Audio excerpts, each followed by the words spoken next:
Учебный год завершен, но у школьных автобусов нет каникул. Их техническое состояние проверили сотрудники госавтоинспекции по Кармаскалинскому району.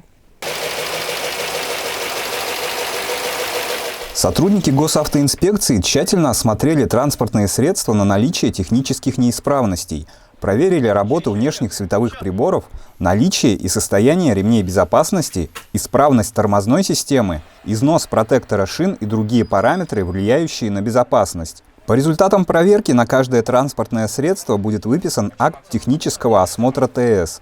В летний период школьные автобусы тоже не останавливают свою деятельность, продолжают перевозить детей на различные спортивные мероприятия.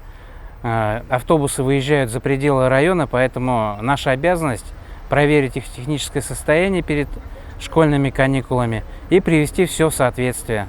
В настоящее время мы уже выявили 3 нарушения административных, и к водителям и к должностным лицам будут применены меры административного характера. Проверке были подвергнуты и водители автобусов. Установлено, что каждый из них имеет разрешающие отметки категории D и необходимый стаж работы.